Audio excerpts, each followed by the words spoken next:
My name is Calliope. Truth be told, I'm not particularly fond of my name or my personality. People often tell me I'm pretty intense for a woman. Because of this, I was constantly butting heads with people at work and frequently found myself in hot water with my boss. One day, 5 years into my career, I was drowning in paperwork and had no choice but to work late. Finally, when I managed to catch a breather, I checked the clock. It was just past 11 p.m. Wow, it's late. I need to head home. I saved my work, shut down my computer, packed my bag, straightened my chair, and left the office. On my way home, I took a detour to a park nearby. As I sat on a bench, I looked up and noticed the full moon brilliantly illuminating the night sky. Wow, what a beautiful moon! Yes, it is, isn't it? Huh? Startled by the sudden response, I glanced to my side and saw someone sitting next to me, apparently reacting to my mutterings. When I hesitated to reply, he looked at me and grinned. Working late, huh? Yeah, I said. For some reason, his face felt reassuring, even though I was pretty sure we'd never met before. Just then, he stood up and said, It's getting late. Are you okay with heading home this late? Startled, I checked my watch. It was 11:40 p.m. Yikes, I gotta go. As I started running, he waved goodbye. I looked back a few times, but he was gone. That was how I met my now husband, Zeppelin. A few months had passed since that mysterious encounter. I was yearning to see him again, enveloped as he was in an intriguing aura. But as time ticked away, a month, then another, it seemed our paths would never cross. Just when I started thinking we might never meet again, out of the blue, I got called into the boss's office. Was I in trouble? I wondered, a bit nervous. When I arrived, I saw a familiar face. Ah, it's you. Hello again. Mr. President, what's going on here? He's the son of my mentor. He came by to return something you dropped. The president said. Dropped something? Your employee ID. You lost it, didn't you? Yes, I did. To be honest, I had no memory of losing it, but I agreed to keep the conversation flowing. Then the guy who was standing next to the president asked, Could we talk privately? He motioned for the president to leave the room. I'd prefer after work if that's all right. I replied and left the president's office. Once work was over, he was waiting for me outside the building. Thanks for earlier, he greeted me. I thought for a moment about ignoring him, but given the president had introduced us, I decided to engage.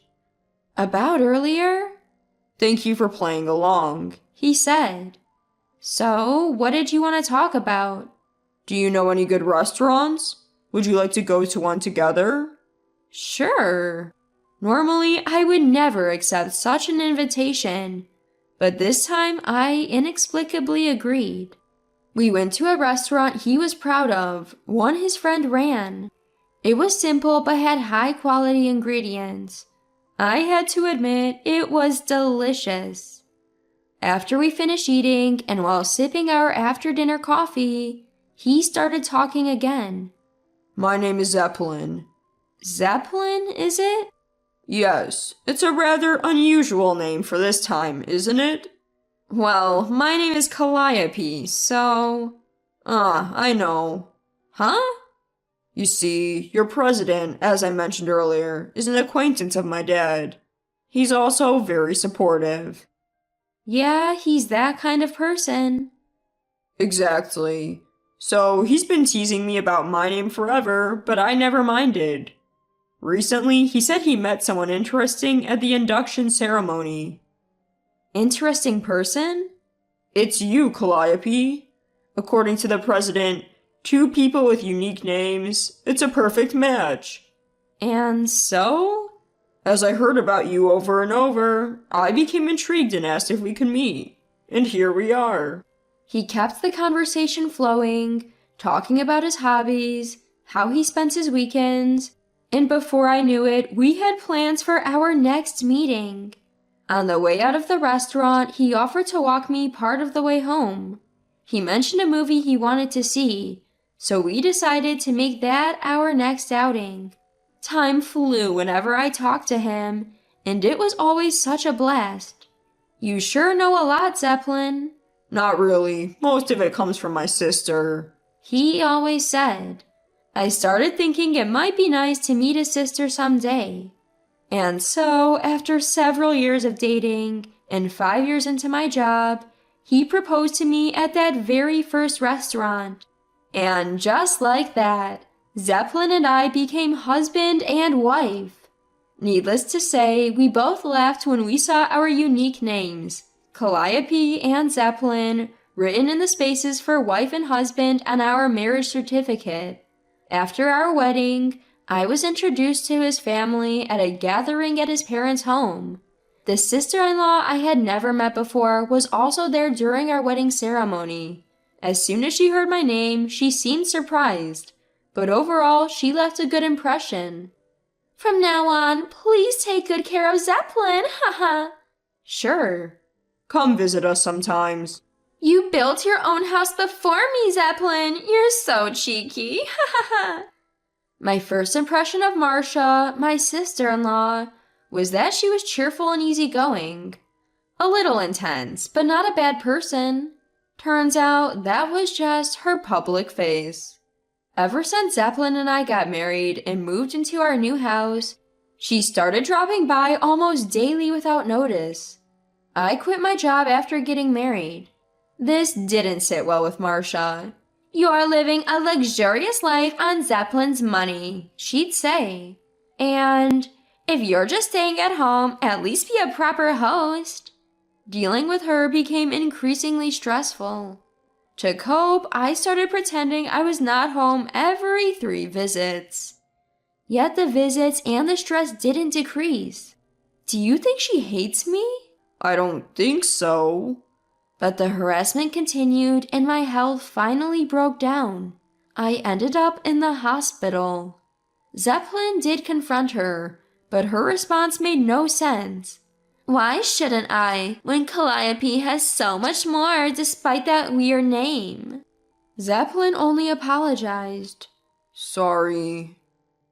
While I was in the hospital, I asked my husband to discreetly find out why my sister-in-law seemed to have a problem with me. My husband said, Got it. And by the time I was discharged, we finally understood why she had been giving me a hard time. Do you really want to know? Yes, tell me. She was jealous that we had a lavish wedding. She wanted to make your life stressful so you wouldn't feel happier. Wow, really? I'm so sorry. Enough with the apologies. I'll get my revenge on her. I wanted to get along, but if she's not interested, oh well. Don't do anything crazy, okay? Without responding to my husband's words, I just grinned and focused on getting ready to leave the hospital. My sister-in-law, driven by jealousy, had been giving me a hard time. It was such a shame because I had a great relationship with my in-laws. Well, it is what it is. I reached out to Dad, who I'd heard was her direct supervisor when we got married, and asked for his assistance. Dad was more than willing to help, and so I diligently moved ahead with my plans, all in preparation for a moment that was bound to come. About a year after my hospitalization due to stress, sister-in-law's wedding discussion surfaced. As expected, she asked my dad to give a speech at her wedding.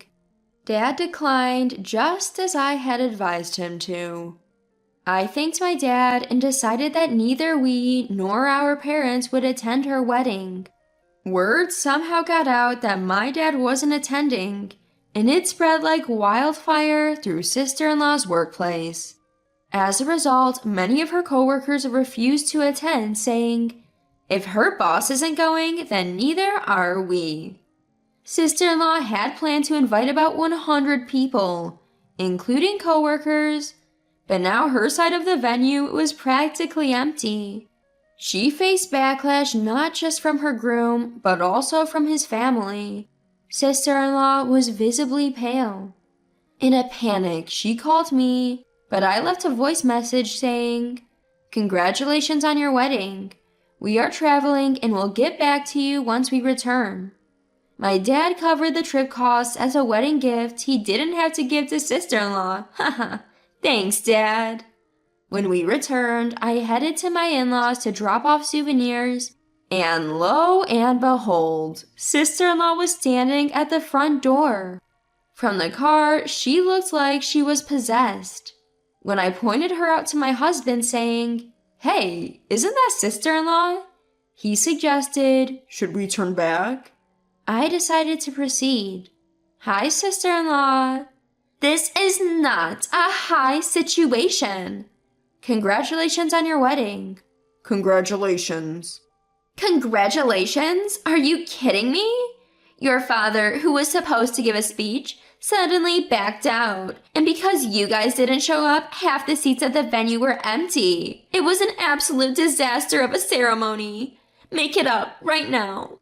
Hearing my sister-in-law erupt in anger like this, my husband stepped in saying, "It's not Calliope's fault, you know." Hearing that, sister-in-law snapped. "Zeppelin, you better keep your mouth shut." Fed up, I yelled back, "Are you kidding me? You should be the one compensating me for my hospitalization due to stress from your harassment." "Well, I have medical reports to prove it, so be my guest if you want to take this further." "That's because I was envious of you. You had everything I wanted." "I heard your wedding was called off halfway." "Yes, it was supposed to be a special day." Sister-in-law starts crying as she says this. I can't help but feel guilty and think to myself, I'm the one who should be crying here, while staring at sister-in-law. Then my husband, who has been watching the whole time, joins the conversation. "Sis, "What is it?" I'm sorry about the wedding. That was overboard on my part. But what you did to Calliope is even worse. She's hospitalized. You could have put her life at risk." "Look, You reap what you sow. Be kind to others, and they'll be kind to you. Be cruel, and you'll get it back." I didn't do anything wrong. I absolutely didn't." I decided to make an offer to sister-in-law. I thought I'd give her one last chance. "Sister-in-law, what now?" "If you change how you act and what you say to me, I'll make amends for the wedding fiasco. How does that sound?" You showed up uninvited, rummaged through our stuff, complained about what was prepared for you, and spoke ill of others. I want you to fix that." "Okay, but..." "Sis?" "Fine, I'll be more careful. I'm sorry." "Huh, I'll talk to Dad then." Sister-in-law looked at me with her tear-streaked face, showing a glimmer of regret. I'm not thinking of this as revenge, but she promised to be careful, so let's see how it goes.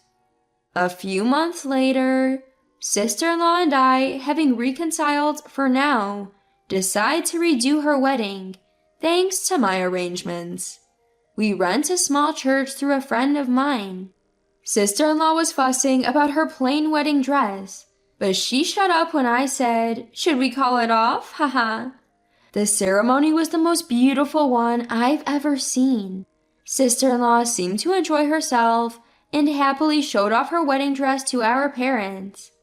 Of course, my dad gave the wedding speech.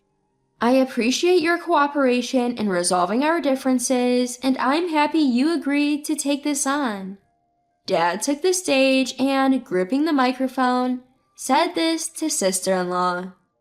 "Today is a blessed day. And I want to sincerely thank everyone for taking time out of your busy schedules to attend Marcia and her spouse's wedding ceremony. Believe it or not, this is actually our second time around, a do-over of the previous ceremony. Despite this, I'm incredibly grateful to all of you who've shown up to celebrate with us. Dad's speech covered a range of topics, offering insights into sister-in-law, and it was a wonderful speech. He concluded with, "Charity begins at home. I offer these words to her. Always act with a heart of service. In the end, your good deeds will return to you." Sister-in-law nodded repeatedly, crying. And so, sister-in-law's second wedding concluded perfectly.